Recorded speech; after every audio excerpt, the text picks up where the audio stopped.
अमित जी आपका माइक बंद है।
Dhanyawad Ameji. So before starting the session, I would love to tell the attendees what Dakshi is. So Dakshi is a movement that seeks to reawaken the ancient Weaver knowledge system of India. Through this movement, we strive to bring ancient knowledge to the modern world. This includes the study of ancient texts and practices, engaging in discussions and debates, conducting research, hosting lectures, participating in competitions and workshops, and much more. By doing so, the movement hopes to make ancient knowledge more accessible to everyone and to bring it to the forefront of today's society. So, to move towards this aim, today we are here with Dr. Prasad Bhide. Dr. Prasad Bhide earned an MA in linguistics at the University of Mumbai in 2005 and an MA in Sanskrit with a specialization in the Indian grammatical tradition at the University of Mumbai in 2007. He earned his doctoral degree in the Department of Humanities and Social Sciences, Indian Institute of Technology, Bombay, with a dissertation in the field of modern Sanskrit lexicography. He has also been engaged in teaching various Sanskrit texts at college and university level since 2008. Since 2015, he is working as an assistant professor in KG Somaya College of Arts and Commerce, affiliated with University of Mumbai. Currently, he is the associate professor of Sanskrit at Central Sanskrit University. He is particularly known for his contribution to the contemporary Sanskrit theatre. He has revived several classical Sanskrit plays, presenting them in modern form by following the minimalist approach. He was honored by the government of Maharashtra as best writer for the Sanskrit one-act play Devashuni in 2018. So now I would like to call upon the director of Takshi, Mr. Akshat Kumar Bhadoria, to welcome our guest.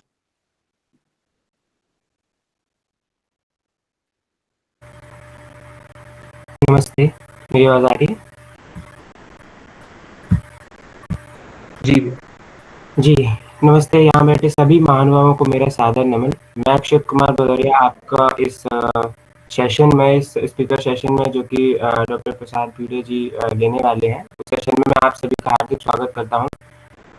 मैं doctor भिड़े का भी स्वागत करता हूँ कि उन्होंने हमारे invitation का मान रखा और वो इस लेक्चर के लिए तैयार हुए, जो कि बड़े ही अद्भुत टॉपिक नाट्य शास्त्र, जैसा कि हम भारतीय परंपरा में जानते हैं कि भारतीय परंपरा में ड्रामा के लिए भी एक जो है भरत मुनि द्वारा जिस नाट्य शास्त्र की रचना की गई, तो उस पर हम आज की चर्चा करेंगे। और जो चर्चा है वो डॉक्टर प्रसाद भिड़े, जो कि अपने कार्यों के लिए बहुत ही प्रख्यात स्कॉलर माने जाते हैं इंडियन नॉलेज सिस्टम के लिए, और उनका उनका संस्कृत का जो ज्ञान है, जो कि उनका जो शिक्षण का कार्य है, वो हम आज हमें मार्गदर्शन प्रदान करेगा, ऐसी हम आशा करते हैं। तो आप सभी को भी मुझे उम्मीद है कि आप सभी लोग यहाँ से कुछ इस सेशन से सीख के जाएंगे। तो आप सभी लोगों को भी जुड़ने के लिए बहुत बहुत आभार और शुभकामनाएं। तो मैं अब डॉक्टर प्रसाद से आग्रह करूंगा कि वो अपना वक्तव्य शुरू कर सकते हैं।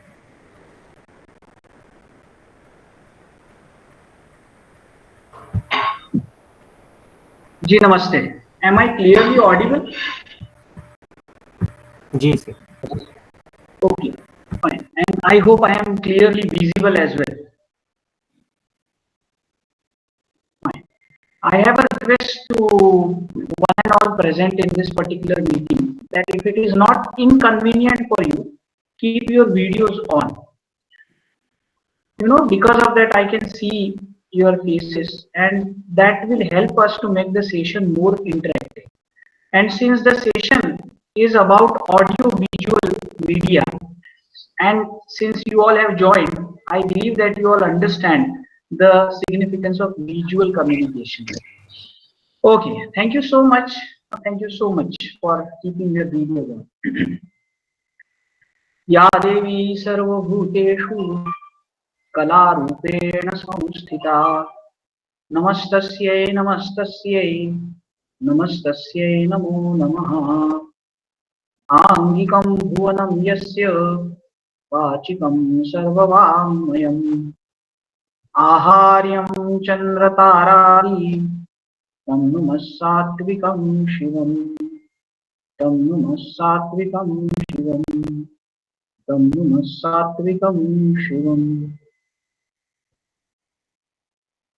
At the outset, I would like to thank the organizers and everyone associated with Dakshi, Akshit, Karthik, and all others for inviting me for this interaction with theatre enthusiasts, I believe, and also knowledge seekers who are particularly interested in Indian knowledge systems, Indian knowledge tradition.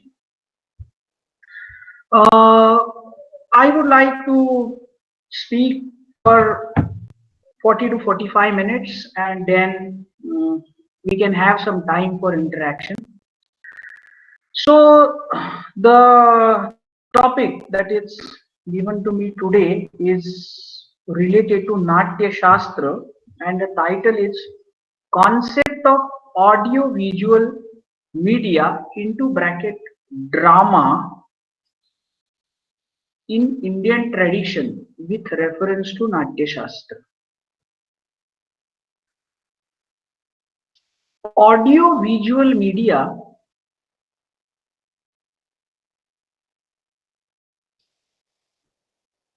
has pervaded our life today.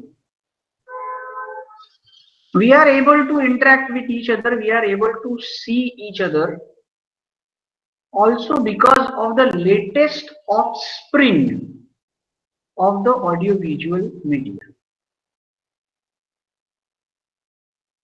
I came into contact with Akshit and Karthik because of Instagram,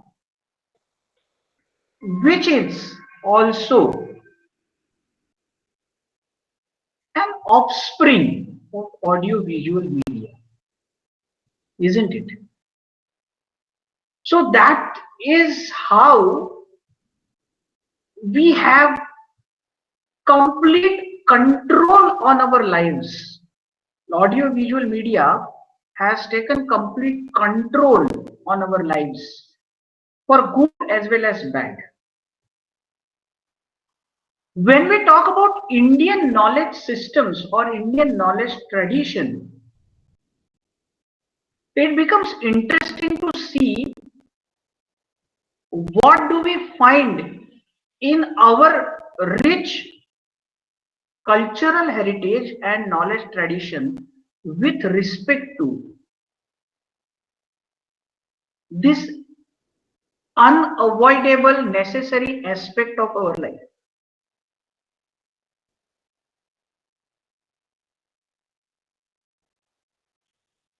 Today, all universities and colleges have suddenly become interested in Indian knowledge tradition, mainly because it has become a compulsory subject at undergraduate level. But my friends, when we Indians were not studying different shastras that did exist in our knowledge traditions, knowledge seekers outside India were studying these shastras. They have been studying these shastras, and they are particularly interested in few branches. For example, traditional Indian medicinal science, Ayurveda, and yoga as well now. Traditional Indian linguistics, Panini and all other linguists. Indian philosophy and Indian aesthetics, जिसे हम हिंदी में सौंदर्य शास्त्र ऐसा कहते हैं। इस सौंदर्य शास्त्र की ओर अभारतीय लोग विशेष रूप से आकर्षित बहुत पहले से हुए हैं और विदेशी अभारतीय लोग इसका अभ्यास, इन शास्त्रों का अभ्यास पहले से कर रहे हैं। I am purposely shifting from English to Hindi and I will keep doing code switching because we are talking basically about a shastra which is in Indian knowledge tradition.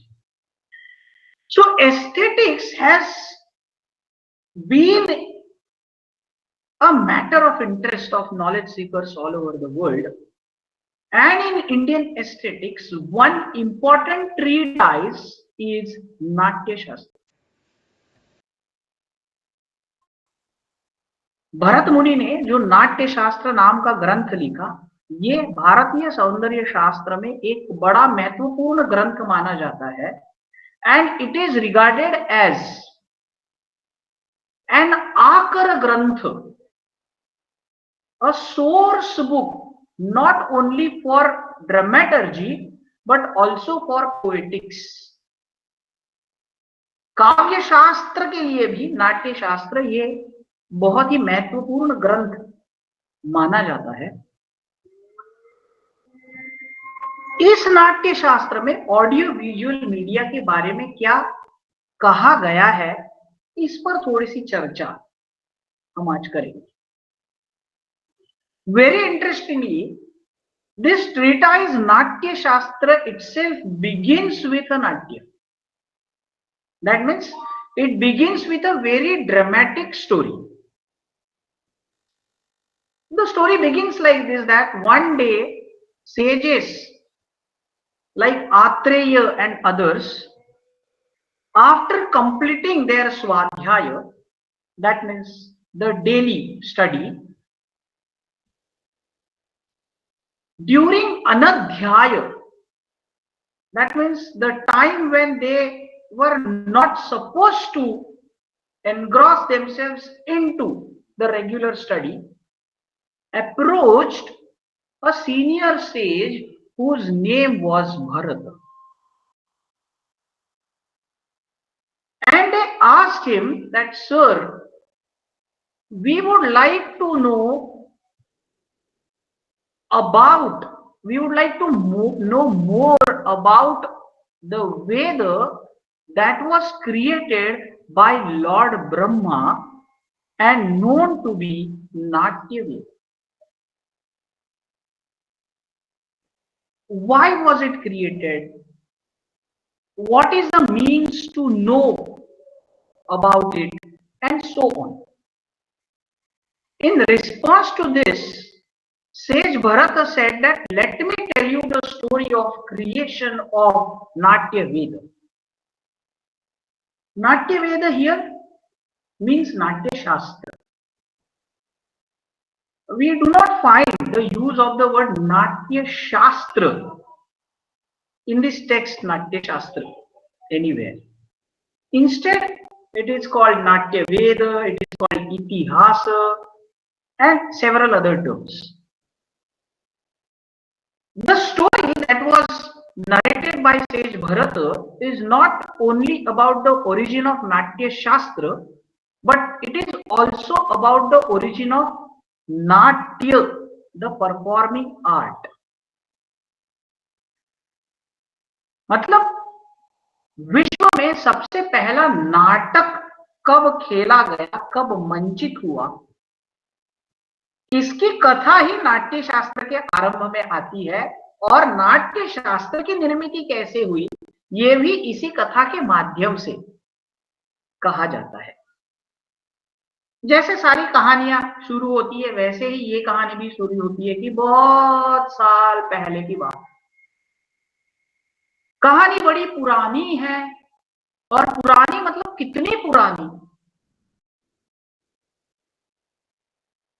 एक युग पहले की, 2 युग पहले की, 3 युग पहले की कहानी है। व्हेन सत्य युग was just over and Treta युग हैड बिगन। अब ये समझने की बात है कि सत्ययुग समाप्त हुआ और त्रेता युग शुरू हुआ, इसका मतलब क्या है, ये समझना आवश्यक है। तो हमें ऑडियो विजुअल मीडिया की हमारी आइडिया क्या है ये समझे। So my friends, these yugas do not only convey the temporal dimension, they are necessarily associated with the changes that take place among human beings, not only physically but emotionally and intellectually as well. Why do I say so?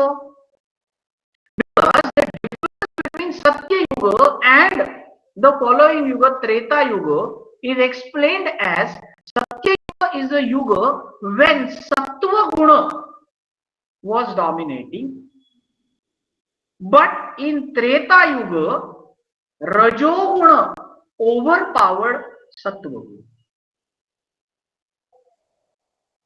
I hope you all follow. This is why I said that it is not only to be looked at from the temporal dimension. There is something more in the idea of Yuga. So coming back to the story, Treta युग शुरू हो गया था और त्रेता युग में रजोगुण का प्राबल्य बढ़ गया था, भरत मुनि कह रहे हैं। और रजोगुण का प्राबल्य बढ़ने से हुआ क्या, लोगों में ईर्ष्या, असूया, मत्सर, द्वेष, ये सारे दोष बढ़ गए। अब ईर्ष्या, असूया, मत्सर, द्वेष, ये सारे दोष बढ़ने से क्या हुआ, लोगों में आपस में टकराव होने लगा। It is obvious, right? If I have the ambition, I want to get something, it is रजोगुण, right? Then I am ready to do anything to get it, and if somebody else also wants to get it, then I will definitely have conflict with him or her. And because of that conflict, people started feeling irritated. संतप्त हो गए लोग, संतप्त, irritate हो गए लोग, जो हम आज भी फील करते हैं कलयुग में, right? Specially if we are staying in metro cities like Delhi, Bangalore, Bombay, Kolkata. आप समझ रहे हैं मैं क्या बोल रहा हूं, राइट? तो जो आज की स्थिति है वैसे ही कुछ स्थिति त्रेता युग आया तब हो गई कि लोग इरिटेट हो गए।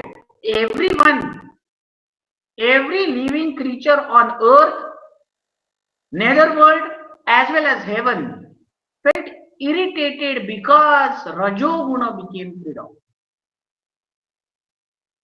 They all approached gods. Gods also felt that irritation. So gods approached their king, King Indra, and Indra took all of them to Lord Brahma.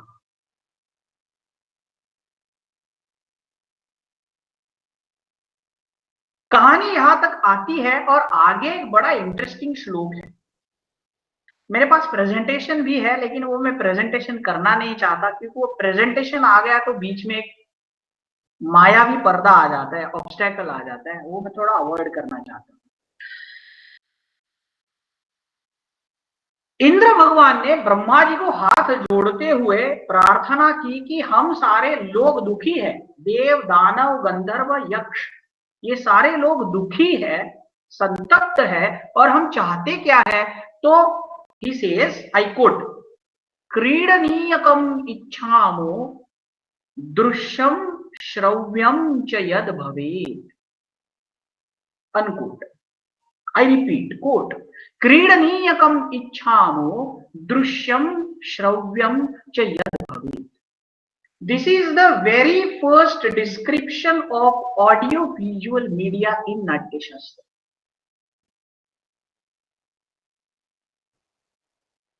We need to understand every word in this praise of the shloka. Indra said that Ichhamaha, we wish for Kridaniyakam, a toy, Drushyam, Shravyam, Cha. Cha means and, Shravya means audible, Drushya means visible. Yad, that which, Bhavet, shall be. Yad Kridaniyakam, Drushyam, Shravyam, Bhavet, Tad Vayam Ichhamaha. अब इसको जोड़ेंगे पहले वाली story से। तो इंद्र जी कहते हैं कि हम सारे लोग बड़े त्रस्त हो गए एक दूसरे से लड़के, ये दुनिया से, ये जालिम दुनिया से हम बड़े त्रस्त हो गए, तो हमें कोई खिलौना चाहिए जो दृश्य और श्रव्य हो। The very first thing that we understand is Indra wanted to have something to get rid of all worries, all sorrows that everyone was feeling in this material world. So whatever they were desirous of was supposed to take them away from this material world virtually, and was supposed to ward off all their tensions, irritations, worries, which were caused by Rajo. Now look at the word that is used over here, Kridaniyakam. This word Kridaniyakam is derived from the verbal root Krida, which means to play. And Kridaniyakam means an instrument of play. साधन, खेलने का साधन। सहजता से कहना होगा तो हम कह सकते हैं खिलौना, लेकिन क्या है खिलौना, ऐसा हम कहे तो एक अलग आइडिया हमारे मन में आती है, इसलिए मैं थोड़ा सा वो शब्द का प्रयोग नहीं कर रहा हूं और क्रीडनीय का ही कह रहा हूं। सो क्रीड़ा मीन्स टू प्ले एंड क्रीडनीय का means a means of playing which is दृश्य एज वेल एज श्रव्य, मतलब जो सुना भी जा सकता है और देखा भी जा सकता है। अब देखिए इनके पास कुछ ना कुछ तो खिलौना होगा इससे पहले, लेकिन अब उनकी स्थिति ऐसी हो गई है कि उनको जो टेंशन और वरीज है उसके लिए जो खिलौना उनके पास है वो काफी नहीं है, जो साधन है वो जो उनके पास है वो काफी नहीं है। दृश्य श्रव्य ऐसा उनको कुछ चाहिए। श्रव्य था उनके पास, है ना, गाथाएं थी, कथाएं थी, काव्य थे, रामायण था, महाभारत था, वेद थे, प्राइमरीली वेद थे, which were to be recited and to be heard. That is why Vedas are also called Shruti, because they are to be heard. काव्य थे, but it did not prove to be sufficient for them, और जो मनुष्य की मूल प्रवृत्ति होती है थोड़ा और चलेगा, या ये दिल मांगे मोर। इंद्र एक्चुअली सेड दैट ये दिल मांगे मोर, दृश्यम और श्रव्यम। अभी श्रव्य काफी नहीं है, हमें दृश्य चाहिए। दृश्य प्लस श्रव्य इज इक्वल टू दृक श्राव्य। In English it means audio visual. This is the first reference to the term audio visual in our knowledge tradition, to be precise in Natya Shastra. Natya Shastra is believed to have been composed approximately in 1st century AD. हालांकि नाट्य की परंपरा उससे भी बहुत पुरानी है। नाट्य शास्त्र भरत ने लिखा होगा, लेकिन भरत से पहले भी नाट्य को शास्त्र की दृष्टि से देखने वाले बहुत आचार्य थे जिनके नाम भरत ने लिखे हुए हैं। समझने की बात यह है कि ऑडियो विजुअल मीडिया ये टर्म हमारी ज्ञान परंपरा में पहले सदी से भी पहले से प्रयुक्त थी।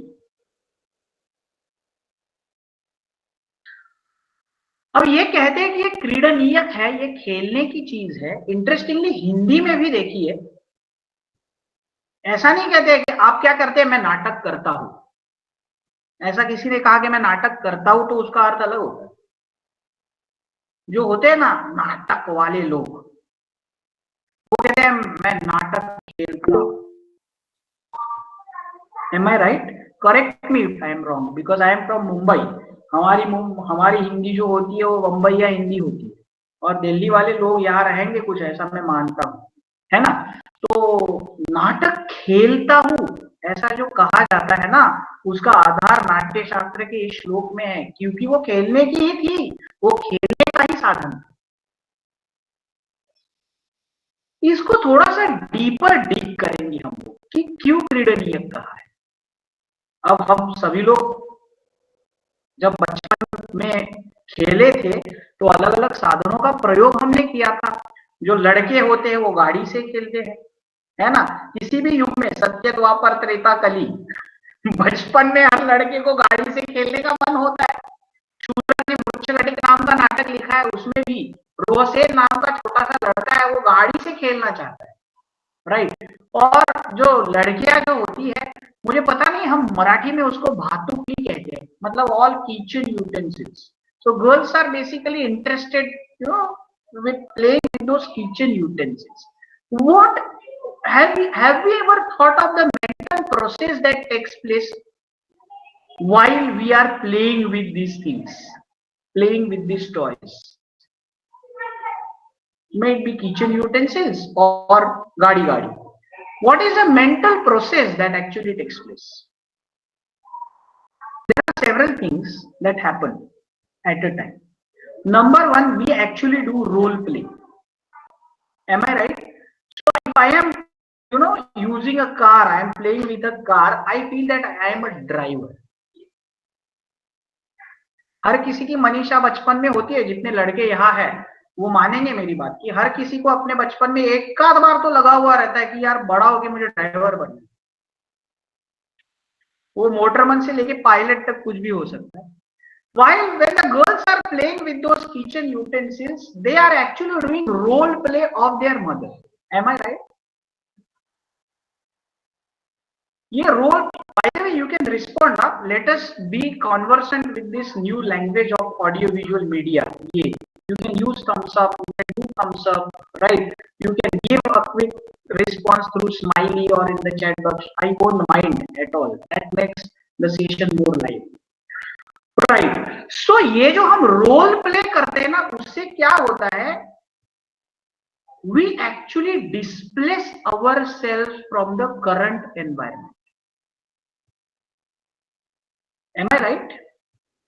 हम लोग भूल जाते हैं कि अभी हम कौन है। थोड़ी देर के लिए हम कुछ अलग हो जाते हैं, ड्राइवर हो जाते हैं, मदर हो जाते हैं, दादी हो जाते हैं, हस्बैंड हो जाते हैं, कुछ भी हो जाते हैं, लेकिन थोड़ी देर के लिए हम करंट एनवायरनमेंट को भूल जाते हैं। ये खेलना इस क्रिया का आत्मा है। Now look at the term क्रीडनीयकम again and we understand the idea of audio visual media in Natya Shastra, that means in our tradition. Audio visual media is the means of displacing ourselves from the current environment, at least for some time. And what is the proof? आधार क्या है? ये जो मैं claim कर रहा हूं उसका story. Indra भगवान सारे देवों को और मनुष्यों को लेकर ब्रह्मा जी को अप्रोच क्यों किए थे? अप्रोच ही उन्होंने इसलिए किया था कि ये कहा था कि हम लोग तंग आ गए इस सब से, हमें कुछ दीजिए। That means they wanted to displace themselves from the current environment. Agree? So this particular verse gives idea of one aspect of audio visual media, idea of audio visual media in our tradition. Let us take the story ahead. तो ब्रह्मा जी ने कहा कि ठीक है, अगर आपको कोई क्रीडनीय चाहिए जो दृश्य और श्रव्य हो तो वो मैं दे सकता हूं। ऐसा करके उन्होंने ध्यान किया, he meditated upon 4 Vedas and created the 5th Veda. When it is said that उन्होंने 4 वेदों का ध्यान करके एक 5वां वेद निर्माण किया, तो उसका अर्थ ऐसा है कि ये जो नई निर्मित थी उसका 4 वेदों से कुछ संबंध था। The 5th Veda was a kind of product of 4 Vedas. And that is why in Natya Shastra is also referred to as Panchama Veda.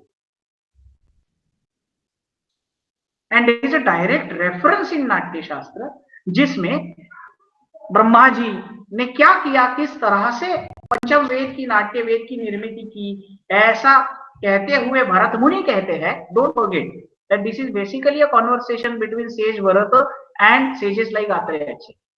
So sage Bharata says, Jagraha Pathyam Rugvedat Samabhyo or Samabhyo Geetamevacha Yajurvedad Abhinayan Rasan Atharvanad.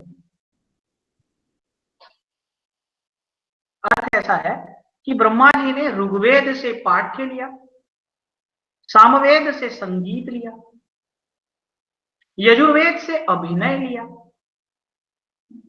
और अथर्ववेद से रस। Now let us not engage ourselves into the discussion of how Patya was taken from Rigveda, what is the correlation between Sangeeta and Samaveda, अभिनय और यजुर्वेद का परस्पर से क्या संबंध है। इस सब चर्चा में अब नहीं फंसेंगे क्योंकि वो बहुत बड़ा विषय है, उसके लिए कुछ एक अलग सत्र आयोजित करना पड़ेगा। हम इसको समझेंगे हमारे टॉपिक की दृष्टि से। Do we get any hint about our idea of audio visual media? So in my opinion, this particular verse tells 4 core elements of audio visual media as per our knowledge tradition.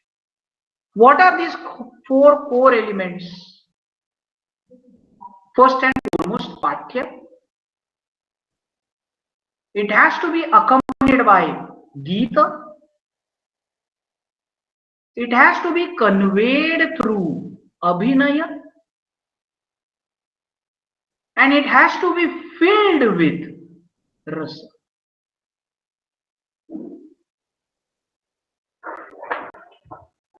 क्या organise thinking है, देखिए कितना organise thinking और precise है हमारे ऋषि मुनियों का। यहां पर भरत मुनि, पाठ्य, गीत, अभिनय एंड रस are 4 core elements of any audio visual media. What is Patya? We all know that Patya is derived from the dhatu patha, which means to read. Patya means that which can be read. So Patya can loosely be translated, simply be translated as script.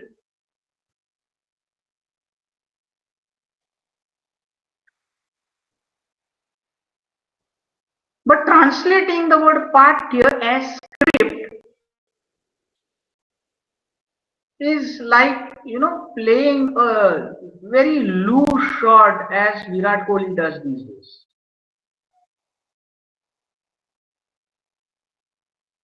पाठ्य का अर्थ केवल संहिता अर्थात नाट्य पाठ ऐसा नहीं है।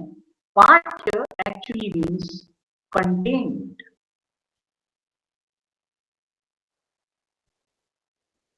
When somebody decides to write a drama or pen a poetry, that somebody has to have a clear idea in his or her mind that what does he or she want to convey.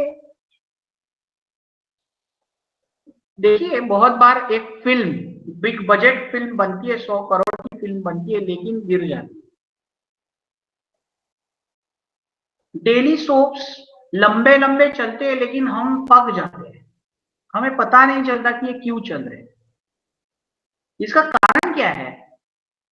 इसका कारण ये है कि उसमें पाठ्य नहीं होता। Do you agree with me? Right. एक फिल्म आप देखकर आए और आपको आपके किसी दोस्त ने पूछा कि कैसी थी फिल्म, आप कहते पता नहीं।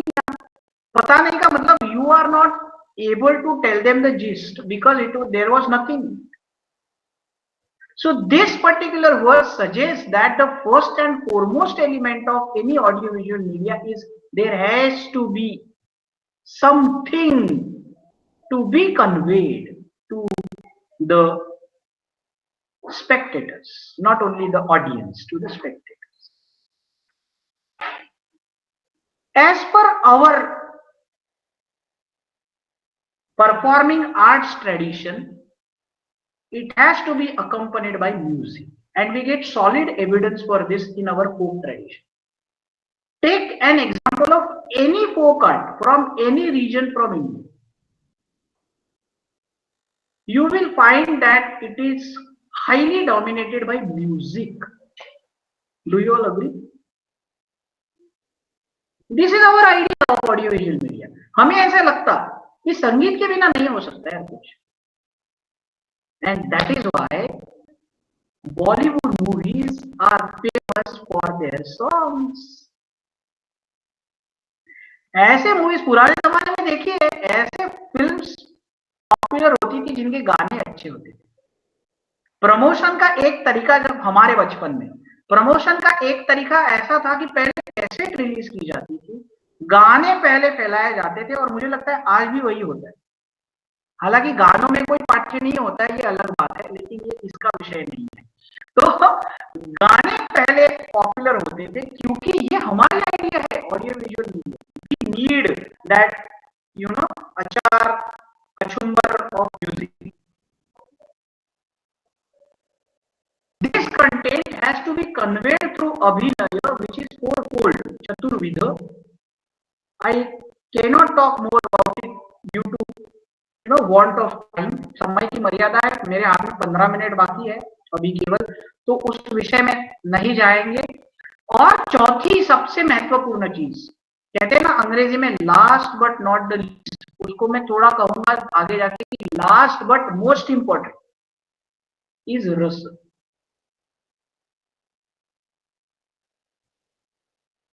According to our thought, rasa is the core element of any audio visual medium.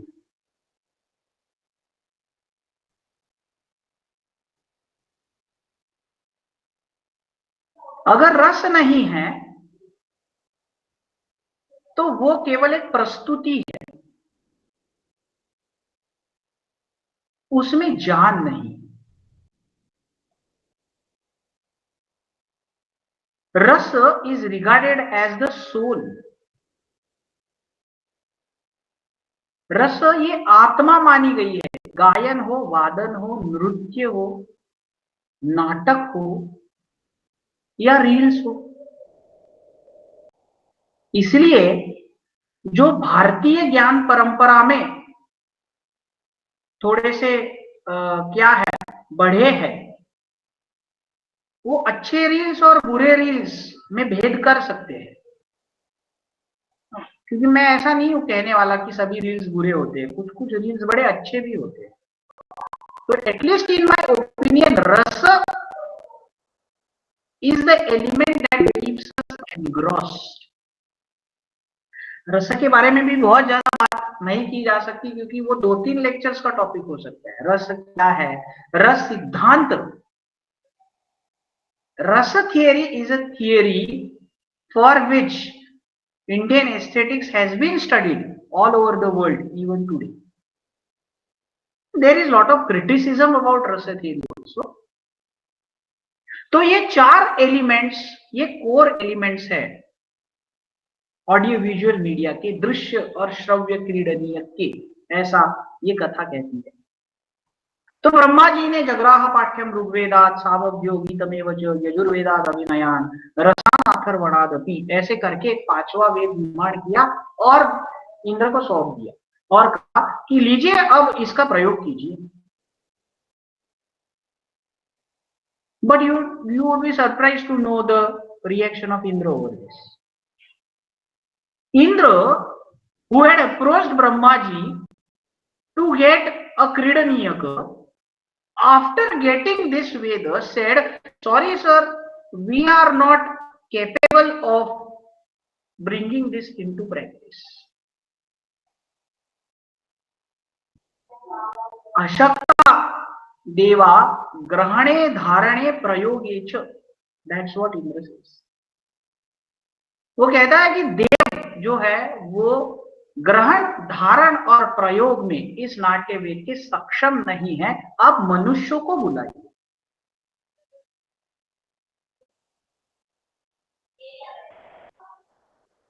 So this Natya Veda, this audio visual media cannot be practiced by gods, but can be practiced only by human beings.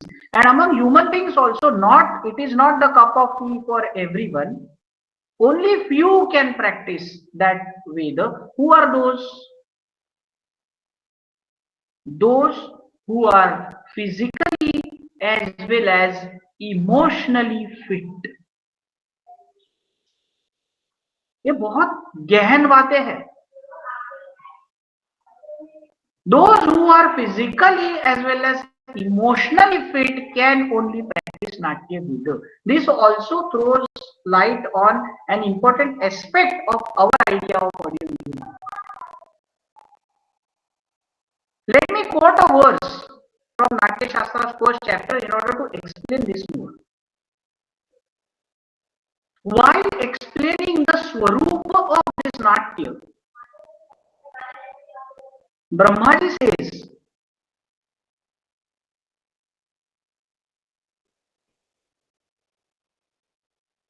लोक वृत्तानुकरणम नाट्यमेतत् मया कृतम्.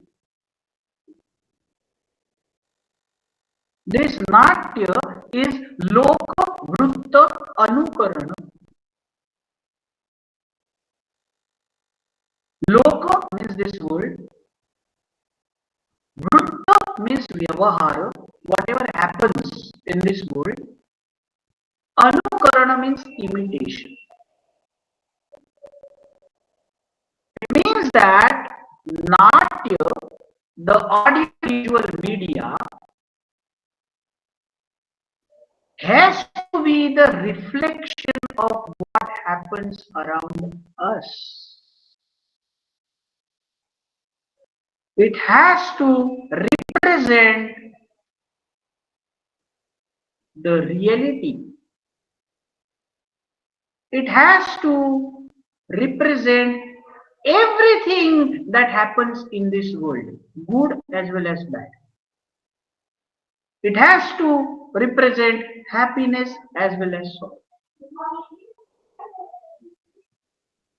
And the one who practices Natya Veda has to be aware of good as well as bad, has to be sensitive towards happiness as well as sorrow. This is the meaning of being emotionally fit.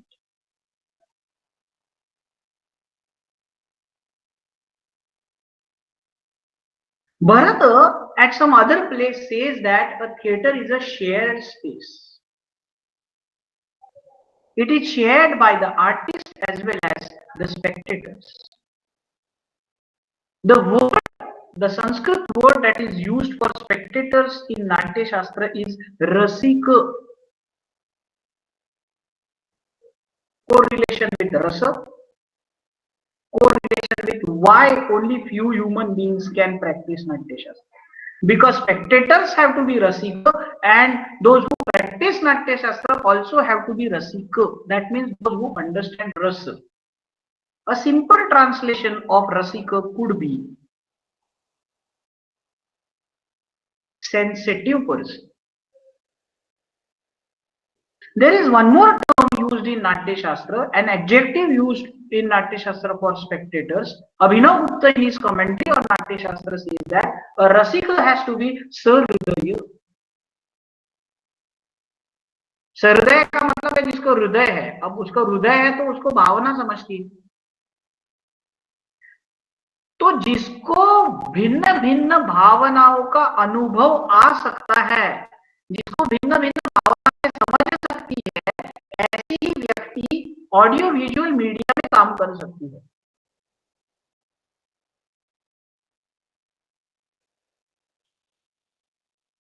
और ऐसा क्यों है? क्योंकि although it is अनुकरण, but anukarana should not be mistranslated as imitation. It is not mere imitation of what happens around us.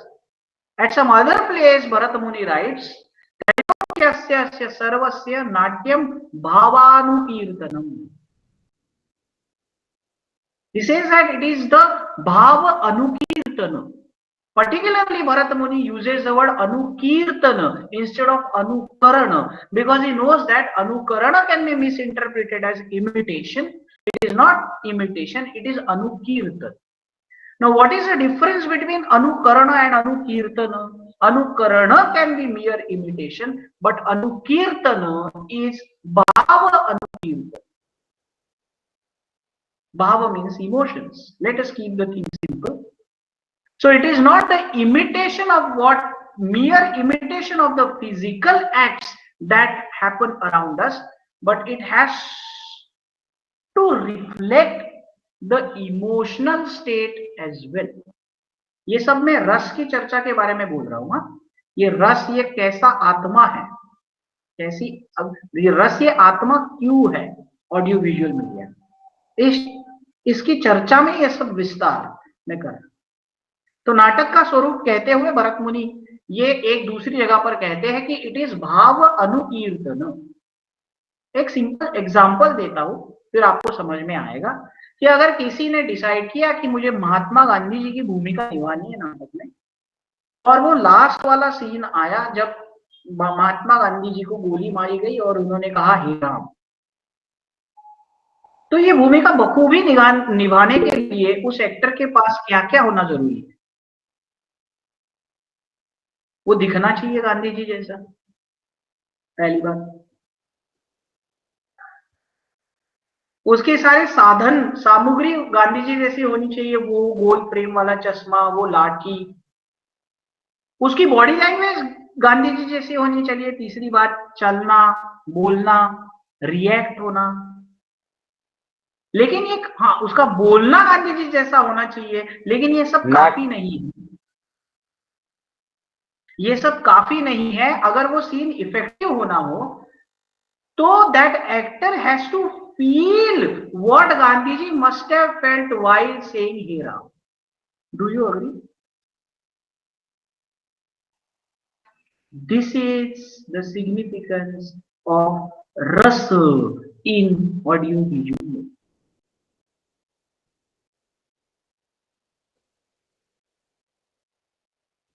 While concluding this session, I would like to draw your attention to one more point from the very first chapter of नाट्य शास्त्र. ये सब चर्चा जो हम कर रहे हैं वो केवल पहले अध्याय की कर रहे हैं.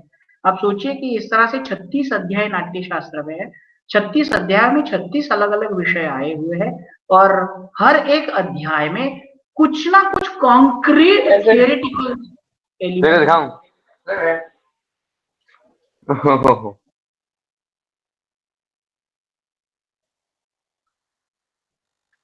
So, while concluding, drawing your attention to one more, what is the motive behind creation of नाट्य? ये एक चर्चा पहले अध्याय के अंत में होती है, क्योंकि ये स्टोरी आगे जाती है. नाटक का मंचन होता है. पहले ही मंचन में प्रेक्षकों में भगदड़ मचती है. वो क्यों भगदड़ मचती है वगैरह कभी दूसरे सेशन में हम बात कर सकते हैं, या आप अपने आप पढ़ सकते हैं. My job is to make you curious to go and learn, read the original text of Natya Shastra instead of relying on secondary sources from other languages. तो प्रेक्षकों में भगदड़ मचती है और भगदड़ मचने के बाद सारे फिर से एक बार ब्रह्मा जी के पास जाते हैं और कहते हैं क्या इसलिए आपने नाटक की निर्मित की? फिर Brahma ji calms them down, नहीं नहीं नहीं बैठिए, शांत हो जाइए, मैं आपको कहता हूं कि मैंने किस लिए ये किया। जिस तरह से कॉलेज के प्रिंसिपल या यूनिवर्सिटी के वाइस चांसलर करते हैं उस तरह से। And then he explains them why has he created that. उसका सार आपको बोल देता हूं, 12-13 श्लोक है एक साथ, उसका सार बोल देता हूं। 3 हेतु है हमें जो दिखते इन 12-13 श्लोकों में। नंबर 1 विनोद जननम, नंबर 2 उपदेश जननम, एंड नंबर 3 विश्रांति जननम। फर्स्ट विनोद जननम।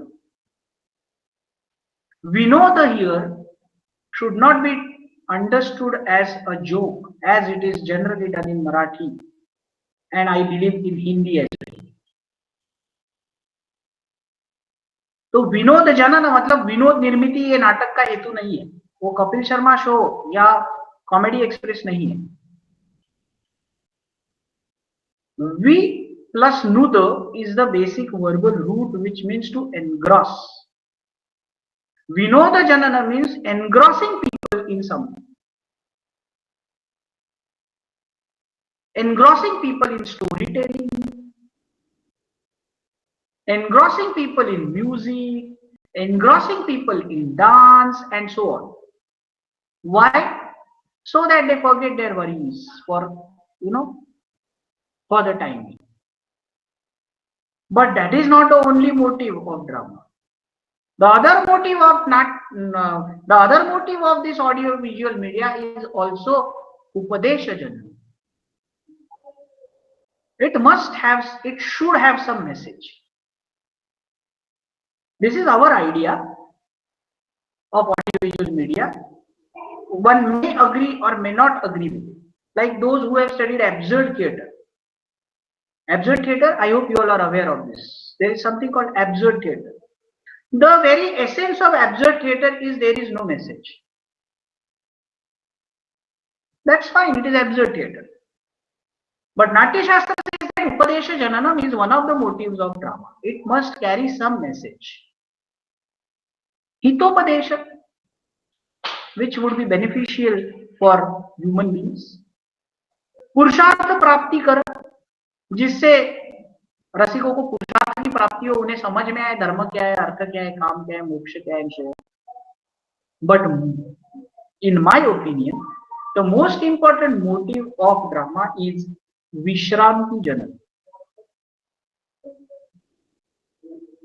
Vishranti here again should not be interpreted as taking rest.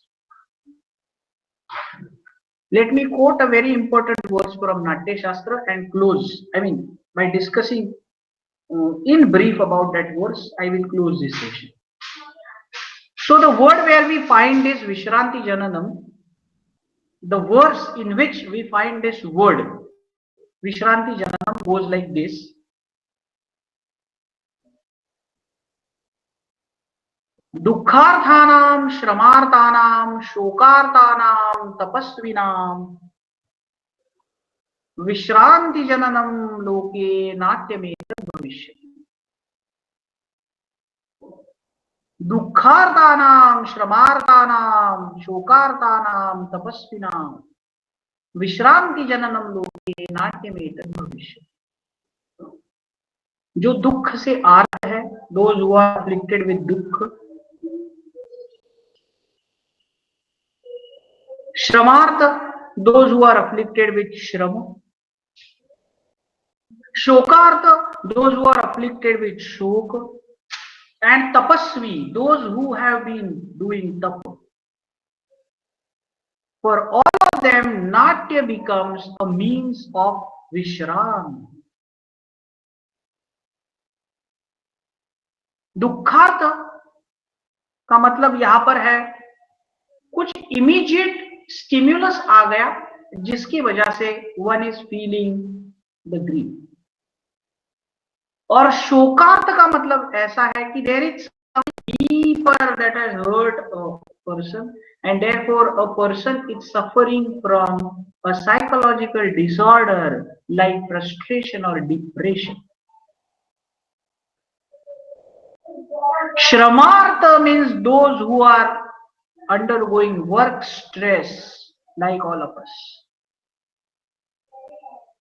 And tapasvi means those who have been doing the same thing since a very long time. इन सब लोगों को विश्रांति देने का काम नाटक करता है. Here Vishranti in today's term can be interpreted as नाटक or audiovisual media is a means of attaining emotional well-being. And why do I say so? Going back to the beginning of the story, all gods and human beings had approached Brahma because they were irritated. That means they were emotionally disturbed. And in response to it, Brahmaji created Druk Shravya Kridanyaka, and he himself said that Dukharthanam, Shramarthanam, Shokarthanam, Tapasvinam, Vishranti Jananam Loke Natya Netan Bhavishyati. I can see in the watch that it's almost 7:05. I could touch upon selected verses from the first chapter of Natya Shastra, but I think you all must have got some idea about our idea of audio-visual media. There is a lot to talk. Why the word Natya is used? Why is it not to be limited to drama? There is one more word we find in Natya Shastra used for drama as Rupaka. Why that word is used? What does it convey? Why? What are the fourfold? What are the four aspects of enactment? In fact, anyway, so there is a lot to be talked about Natya Shastra, because Natya Shastra itself says, Natad Jnanam, Natad Shilpam, Nasa Vidya, Nasa Kala, Nasav Yogo, Natad Karma, Natyasmin, Yanna Drishyate. So Natya Shastra, in short, to summarize, is not only about acting. It has a lot to offer to us. Hope we all study it further and deeper. Thanks a lot.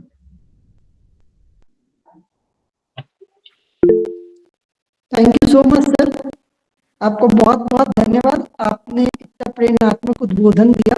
आपके उद्बोधन से जो आज हम सीखने को मिला है, मुझे उम्मीद है कि हम अपने जीवन में के विभिन्न क्षेत्रों में इसे लागू करेंगे. वैसे कहते हैं सर कि जीवन एक रंगमंच है और हम सब उस रंगमंच के कलाकार हैं. हमें उम्मीद है कि हम अपना किरदार अच्छे से निभाएंगे और हमें जो किरदार मिला है उससे हम कुछ सीख कर इस जीवन को सफल बनाएंगे. एक बार फिर से सर आपका बहुत बहुत धन्यवाद. आपने अपने व्यस्त समय में से हमारे लिए समय निकाला, इसके लिए हम आपके सदा आभारी रहेंगे. आप सभी लोगों का भी बहुत बहुत धन्यवाद, जितने लोग हमारे साथ आज जुड़े, क्योंकि आपके बिना ये कार्यक्रम सफल नहीं हो पाता. इसके अलावा दाक्षी, जैसा कि आपको शुरू में बताया गया था, disclosing ancient knowledge system and heritage of India करके एक मूवमेंट चालू हुआ है, जिस मूवमेंट का एम ये है कि हम हमारी जो एंशिएंट इंडिया, प्राचीन भारत की चीजें हैं, उनको समझें और समझने के साथ साथ अपने जीवन में लागू करें. और इस हमारा जो वेद है या पुराण है या जो हमारे ग्रंथ हैं, उन ग्रंथों से हम बहुत कुछ सीख सकते हैं. जो ग्रंथ हमारे द्वारा अभी इस्तेमाल नहीं किए जा रहे थे, उन्हें हम इस्तेमाल करें और अपने भविष्य को एक बेहतर राह की ओर ले जाएं. उसके अलावा दाक्षी हर महीने कुछ सेशंस कराती है. उन सेशंस में से ये हमारा मंथली सेशन था. हमारा अगला कार्यक्रम जो है वो 5 जनवरी को होगा, जिसका विषय होगा रिसर्च पेपर राइटिंग. उसके ऊपर एक वर्कशॉप ऑर्गेनाइज होने वाला है. मुझे उम्मीद है कि आप जितने लोग हमारे कार्यक्रम में जुड़े हैं, आगे भी आप इसी तरह हमारे कार्यक्रम में जुड़कर इसे सफल बनाएंगे। अथवा हमारे जो कार्यक्रम है, दाक्षी की जब से स्थापना हुई है, हम कार्यक्रम का अंत वंदे मातरम के साथ करते हैं। तो आप सभी से अनुरोध है। अमित जी 1 मिनट रुकिए। जितने भी लोग, जैसा कि सर ने कहा था कि प्रश्नावली प्रश्नोत्तरी सेशन हम रख सकते हैं, सर आपके पास वक्त रहेगा ना इस चीज का? मुझे लगता है कुछ लोग 5 मिनट। हाँ, ओके सर, ओके फाइन। तो ज्यादा हम लोग, आप लोग हैंड रेज कर लीजिए, हम लोग 2 या 3 क्वेश्चन नेक्स्ट मैक्स लेने का प्रयास करेंगे। सर के पास वक्त नहीं है, तो दीनदयाल आप अपना प्रश्न पूछ सकते हैं। बहुत बहुत धन्यवाद भैया और नमस्कार सभी को। नमस्कार सर। व्याख्यान के बीच में हमने अनुकरण और अनुकृति में अंतर थोड़ा समझने में मुझे प्रॉब्लम हुई थी। जैसे कि मैं साहित्य का विद्यार्थी हूँ, तो मैंने पाश्चात्य काव्य शास्त्र में पढ़ा था अरस्तु का अनुकरण का सिद्धांत। तो सर जो भारत जी का अनुकृति का सिद्धांत था, उससे थोड़ा रिलेट करके आप समझा दीजिए। आपने बिल्कुल, क्योंकि आप साहित्य के छात्र हैं, इसलिए आपने एकदम सही संदर्भ दिया। अरस्तु अर्थात एरिस्टोटल का जो अनुकरण का सिद्धांत है, उसी को मैं एक्चुअली हिट कर रहा था जब मैंने कहा कि ये अनुकरण नहीं है। एरिस्टोटल कहते हैं कि drama is an imitation of the world, लेकिन भरत अनुकरण इस शब्द का प्रयोग नहीं करते, केवल वो उसको अनुकीर्तन कहते हैं। अनुकीर्तन। तो क्या फर्क है अनुकरण में और अनुकीर्तन में? तो अनुकरण, इफ अनुकरण is the मियर imitation of physical acts, then anukirtana is not the mere imitation of physical acts, it is following the bhava as well. ये जो गांधी जी का एग्जांपल मैंने दिया, उसमें मैं ये कहना चाह रहा था कि गांधी जी जैसे दिखना, गांधी जी जैसा वेश करना, गांधी जी जैसा चश्मा लगाना, गांधी जी जैसा चलना बोलना, ये सब अनुकरण है। लेकिन हे राम बोलते वक्त गांधी जी ने क्या फील किया होगा, ये सोचकर उसको फील करना, ये अनुकीर्तन है। Hope I am clear.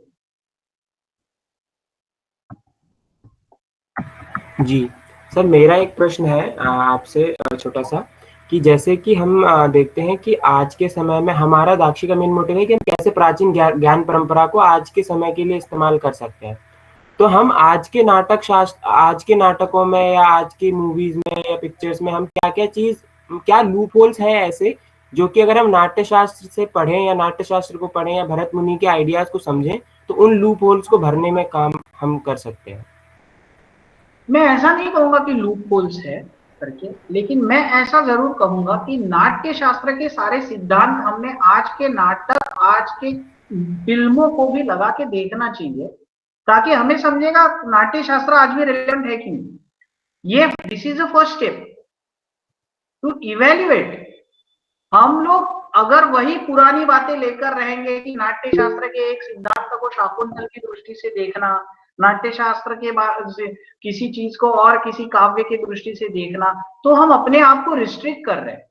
हमें आज की जो अलग अलग ऑडियो विजुअल मीडिया है उसमें देखना चाहिए। जैसे मैं ये कह सकता हूं कि वही रील हिट होते हैं जिसमें चतुर्विध अभिनय होता है। अब ये समझने के लिए आपको चतुर्विध अभिनय क्या है ये समझना पड़ेगा, और वो समझने के बाद लगा के देखना पड़ेगा। अगर ये चीज हम करते हैं तो आगे जाके फिर क्या नाट्य शास्त्र और रिलेटेड टेक्स्ट से हमें और कोई इनपुट्स मिल सकते हैं आज अच्छा एक्सप्रेशन देने के लिए, वो हमें समझेगा। जैसे मैं कह सकता हूं इन अ नटशेल कि चतुर्विध अभिनय, अंडरस्टैंडिंग द आइडिया ऑफ चतुर्विध अभिनय इन नाट्य शास्त्र can make us an effective communicator.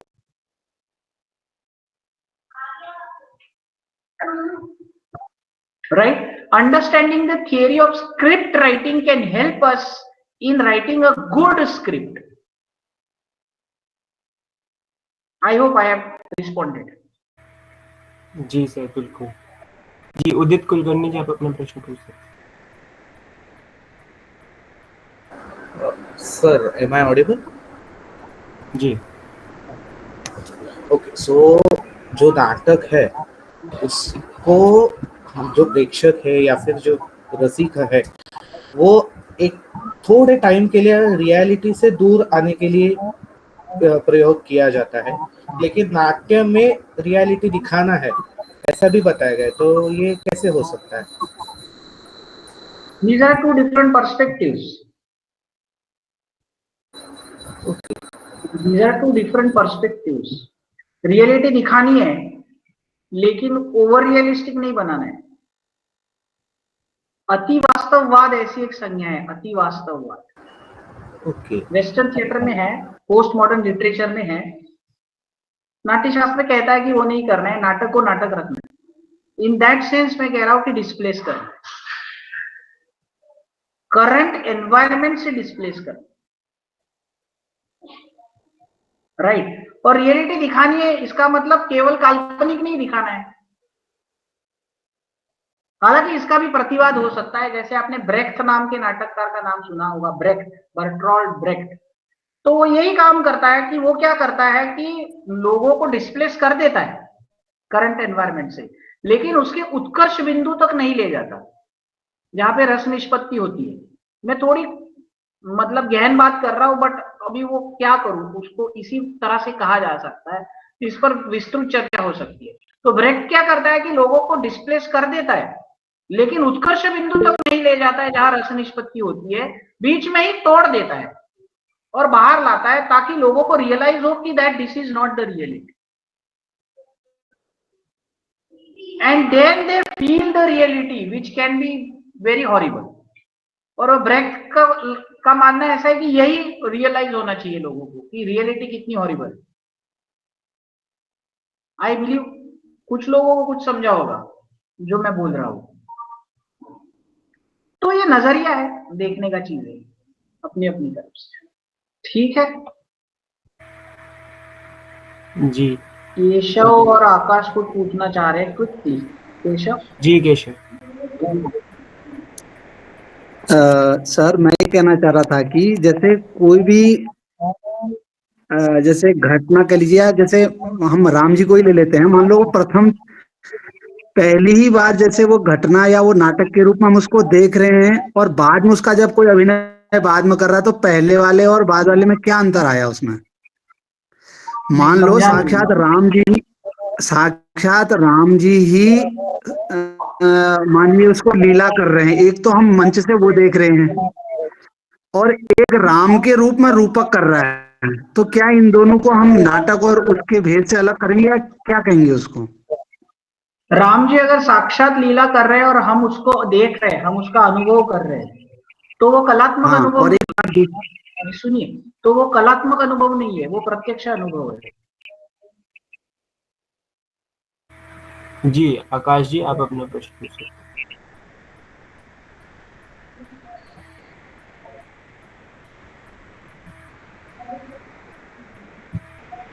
Keshav ji, आपके सवाल पर बहुत दीर्घ चर्चा करनी पड़ेगी। ये मैंने केवल एक उसको संक्षिप्त में रख दिया है कि कलात्मक अनुभव से प्रत्यक्ष अनुभव कैसे अलग है।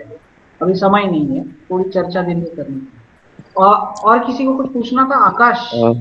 नमस्कार सर, मेरा नाम आकाश तिवारी है और मैं गुरु घासीदास विश्वविद्यालय से एमए इंग्लिश का छात्र हूँ।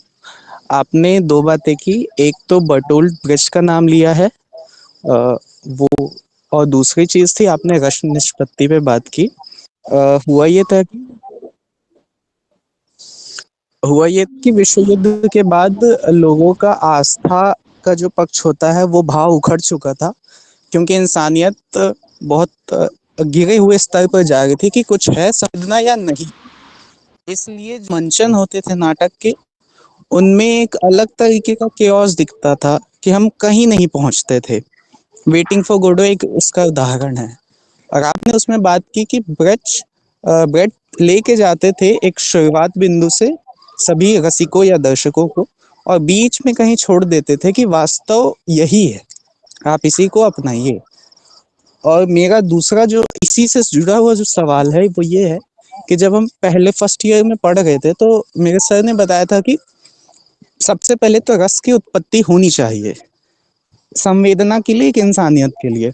दूसरी चीज, उससे आत्मीयता होने के बाद तटस्थता भी आनी चाहिए कि रस निष्पत्ति अ, को आए। मुझे ये जानना है कि अगर रस उत्पत्ति हुई है और जब तक निष्पत्ति नहीं होगी, वो आपके मन में एक कौंध लेकर रहेगा, बेचैनी बनी रहेगी।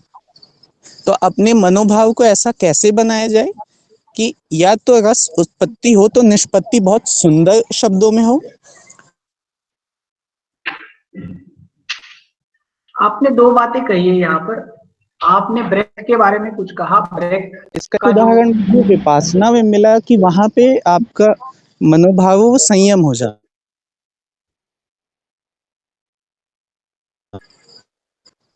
ठीक है आकाश, मैं बोलूं? जी सर। आपने दो बातें कही है यहाँ पर। एक तो आपने ब्रेख्त का जो ब्रेख्त की आइडिया जो है थिएटर की, वो वैसे इवॉल्व क्यों हुई, उसकी कारण मीमांसा की है, महायुद्ध की पार्श्वभूमि वगैरह, वो बिल्कुल सही है। बाद में आपने वेटिंग फॉर द गोडो इस नाटक का उदाहरण दिया, वो एक एब्सर्ड थिएटर का उदाहरण है। एब्सर्ड थिएटर भी जो निर्माण हुआ वो इसी के कारण निर्माण हुआ कि एक ऐसा समय आया जब पाश्चात्य जगत को ऐसा लगा कि ये पूरा जीवन नॉनसेंस है, इसमें कोई सेंस नहीं है। उसी से एब्सर्ड थिएटर आया। तो हर एक थिएटर ट्रेडिशन जो इवॉल्व होती है ना, उसकी कुछ ना कुछ एक पृष्ठभूमि रहती है। तो आपने वो उन दोनों के बारे में सही कहा। उसी तरह से भारतीय नाट्य कैसे विकसित हुआ, उसकी पृष्ठभूमि समझने का प्रयास हम इस सत्र में कर रहे थे। ये एक बात आपने कही। अच्छा, इसको कंक्लूड करते वक्त एक और कहना चाहूंगा कि मैं ऐसा नहीं कह रहा हूं कि ब्रेक सही है या गलत है, या भारतीय नाट्य शास्त्र अच्छा है या बुरा है। हम केवल इन सब चीजों को एक दूसरे के सामने रख रहे हैं और इनकी कंपैरेटिव स्टडी कर रहे हैं। ये सब चीजें अपनी अपनी जगहों पर सही है। दूसरा आपका जो मुद्दा था वो रस निष्पत्ति और रस उत्पत्ति के बारे में था, और आपने पूछा कि उत्पत्ति होनी चाहिए और फिर निष्पत्ति होनी चाहिए। तो मुझे लगता है कुछ थोड़ा सा थियोरेटिकल कंफ्यूजन है आपका। एक्चुअली रस निष्पत्ति इस संज्ञा का एक्सप्लेनेशन चार स्कॉलर्स ने चार अलग अलग तरीकों से दिया है। उसमें से एक स्कॉलर है जिन्होंने रस निष्पत्ति को रस की उत्पत्ति ऐसा कहा है।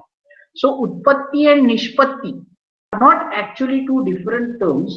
उत्पत्ति is one interpretation of the term निष्पत्ति।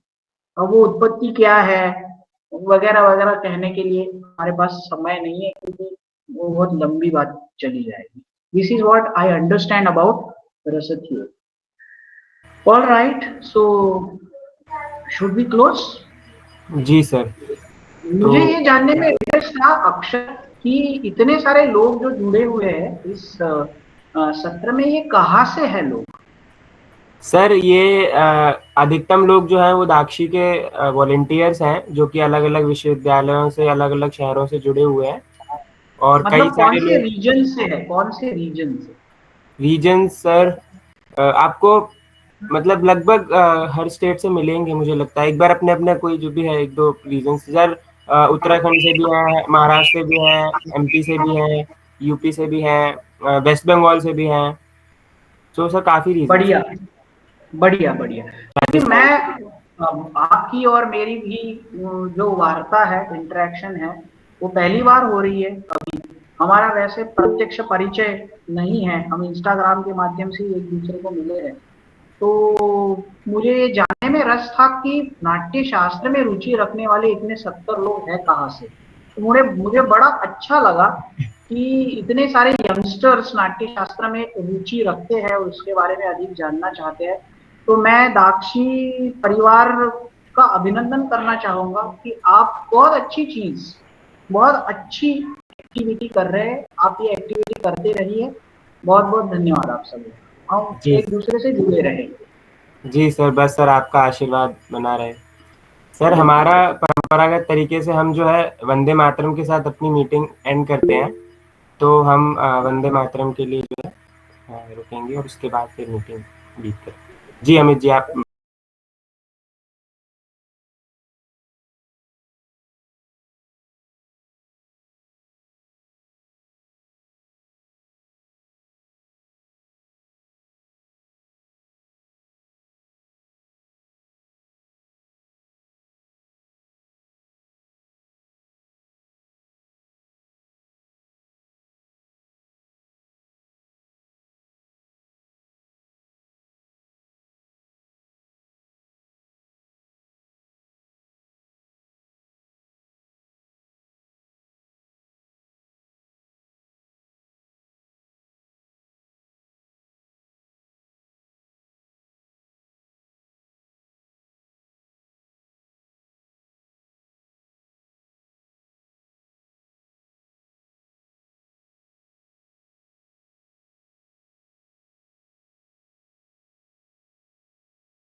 जी, thank you so much sir, thank you so much sir for joining, और आप सभी लोगों को भी बहुत-बहुत धन्यवाद जुड़ने के लिए, और दाक्षी के आगे आने वाले कार्यक्रमों में भी आप लोग जुड़े रहेंगे, ऐसी हमारी आशा है। जय हिंद, जय भारत, जय दाक्षी।